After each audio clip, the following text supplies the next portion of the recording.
What's the deal, YouTube? It's your boy Next Gen 720, and I am back with another video. If you haven't checked out my last video, please do so. The link will be down in the description. Also, too, support Big Gamer Small Talk Podcast. Get yourself a t-shirt, coffee mug, you name it, we got it. Each individual member have their own apparel within the store, no matter who you like. We also have Nintendo shirts, PlayStation shirts. Swing by, if you're a pony, we got some Yoshida shirts in there for you. Swing by and check it out. We appreciate it. Get yourself a coffee mug, sticker, book bag, in case you name it, we got it. Anyway, on to today's video.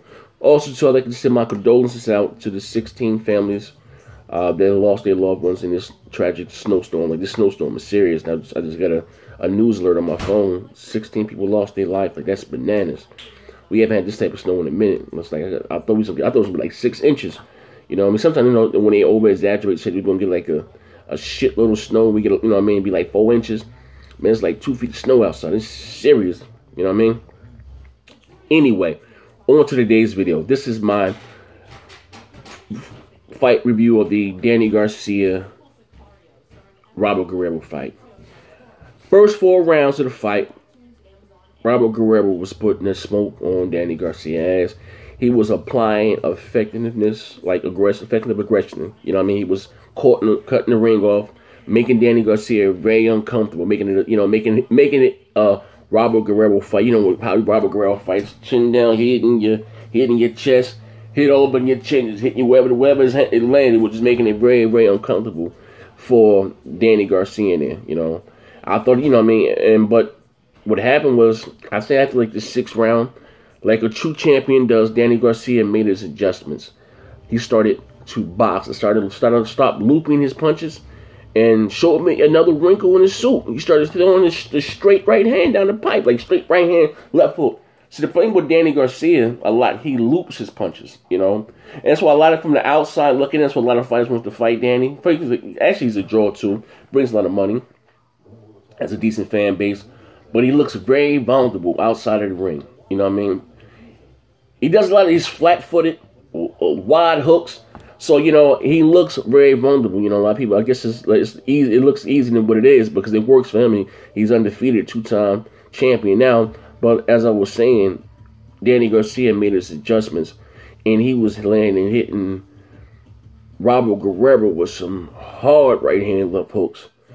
Hard right-hand left hook. Then he, was jabbing him, then taking it around the body. He looked at he actually looked at better boxing him in the second half of this fight than he did against Matisse, I'm sorry.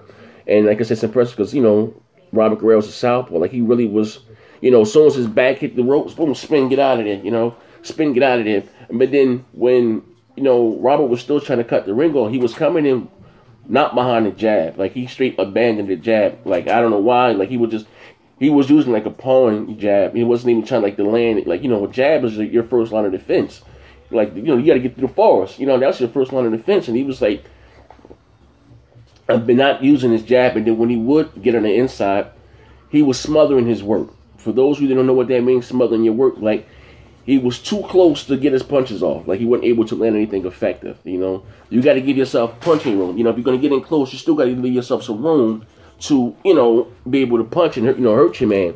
And he wasn't able to do that. It's like, as the fight progressed and continued to go on and on, like, to me, Robert Guerrero was getting older and older and older out there. He was taking some big shots. Like, he has zero defense whatsoever. I think tonight, and listen, Robert Guerrero can hold his head high. He doesn't have anything to be ashamed of. He fought a good fight tonight. The way he came out the 12th round, it's hard to keep up with that pace. But he probably most likely won the 12th round. But I think this might have been Robert Guerrero's last hurrah, because let's look at his fight schedule that what he had, and he's had, I think it was a 5-6-time champion. He's had a wonderful career. But, after he looked good beating Andre Berto. He beat the hell out of Andre Berto. Then he fought Floyd Mayweather, and Floyd kicked his ass. Then he had that fight with that guy, that Japanese fighter. I'm not even going to try to pronounce his name. They had a toe-to-toe, blow-for-blow, a hard rock'em sock'em robot fight with him. Then after he fought the Japanese guy, I believe that's when he fought Thurman. Thurman banged the hell out of him. Then he came out and fought Andrew Martinez. He banged him. Even Martinez really won that fight. They gave it to Guerrero. Martinez dropped him in anything. Martinez dogged the hell out of him. He just came back at another hard fight. Like, that's a lot of wear and tear on your body. And he's had a few paydays in this, in his career. I'm not counting the man's money. I'm not saying what's in his pocket. But, sometimes, like, I think he's going to now become a gatekeeper or a stepping stone. Like, his reflexes just looked bad. Like, people, like I said, can get old overnight. And he's been in a lot of wars. Like I said, after he fought Floyd, just look at the fights he was in. Like, you know what I mean? Like, he doesn't slip anything. He catches everything on the chin. He does have a chin still, but you can't be taking little shots like that. He's been knocked down in his last 2 fights. Thurman knocked him down. Then Martinez knocked him down. To his credit, though, Danny Garcia didn't knock him down, but Danny was landing some hard shit on his chin. Jesus. Of course, Thurman, Thurman's a big banger to punch. Danny had a lot of knockouts at 140. He know what? Even though he's moving up from 140 to 147, he has a wide frame, and I think Danny takes his punching power with him. But the winner of this fight, which was Danny Garcia, he now has to face Amir Khan, and this will be a rematch for them, which should be an exciting fight. Khan is always in exciting fights because he always has the element of you never know if Khan will get knocked out or not. Khan can box his ass off, has all the talent in the world.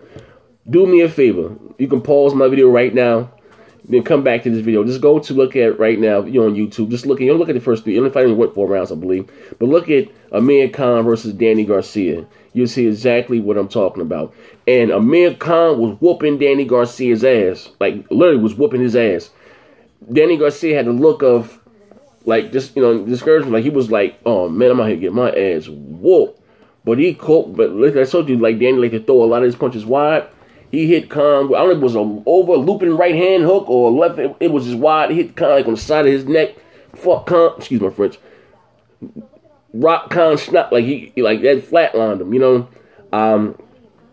But if Khan, like I said, goes out there and box and keep his hands up high, don't stay in the pocket too long or get greedy, he should be able to outbox Danny Garcia easily. He was doing it in the first fight. But don't get me wrong, Danny has gotten better since then, fought more confident in this, he's been champion for a while, So I don't think, I do think that Danny has gotten better since he's fought Khan. He's fought, actually a better level of competition also, But I still think I would give the edge to Amir Khan in that fight, as long as Amir Khan doesn't get caught. If he get caught, he's going to sleep because, But like I said, he makes it look very easy, Danny. How you pulling my hand, man? What's wrong with you? It's my grandson. Say what's up. What's up? It makes, like I said, Danny Garcia makes it look very easy fighting him. It makes it look very easy fighting him because he's, like I said, he's flat-footed. He throws his punches wide, But he showed another wrinkle in his suit. He was like he turned into the beautiful boxer here tonight. And what you have to, you gotta box a brawl. Like, Garcia would do. Like I said, when he would get on the inside, he wasn't coming in behind his jab. But when he would get there, he and it's not like the ref wouldn't let him work. They was just too close to he couldn't get none of his punches though. You know what I mean? And he punched him in his head. Thank you. So but like I said, it was like I don't know. I think, and not that, like I said, that Robert Guerrero has anything to be ashamed of. I'll take my hat up to him. I respect every fighter.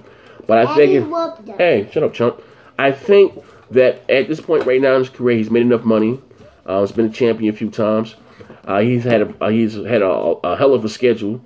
His body has taken a lot of punishment, and I don't see him beating the upper echelon of the welterweights anymore. Like I don't see him beating the upper echelon of the welterweights.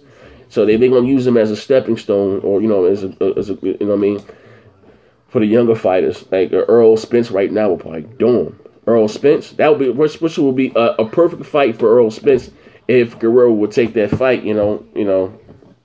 This would be a perfect stepping stone fight for Earl Spence, and Earl Spence will probably stop him. What's up, man? Earl Spence will probably stop him, because he doesn't move. Guerrero does not move. It's like he doesn't have any defense. His defense is I'm gonna catch everything. So his defense is I'm gonna catch everything on my chin. I'm gonna take your hardest punch, hope to wear you out, and I'm gonna maul you to death. That's his fight plan. That's how Robert Guerrero fight. I'm gonna take your biggest shot. You're gonna get tired from this pressure, and I'm gonna maul you to death like a pit bull. That's just the way that he fights, man. You know, it's not. It was crazy because early on in his career, he was always been like a boxer brawler. Not so much of a big puncher, but he always been like a boxer brawler. But he used to put his punches together beautifully. 2, 4, 3, combinations. Now you don't see anything. You just get inside and just want to, man, I'm a big, I've been, this is what I do. I love boxing. And like I said, I've been following him from early on in his career. And even though, like I said, he's always had that very aggressive type style, but he was able to box.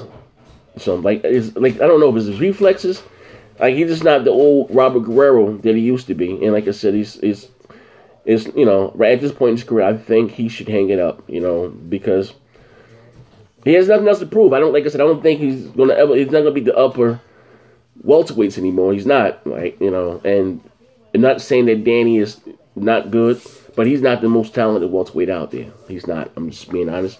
I like Danny Garcia, But like I said, I'm a student of the game. He makes a lot of mistakes, but the mistakes he do works for him.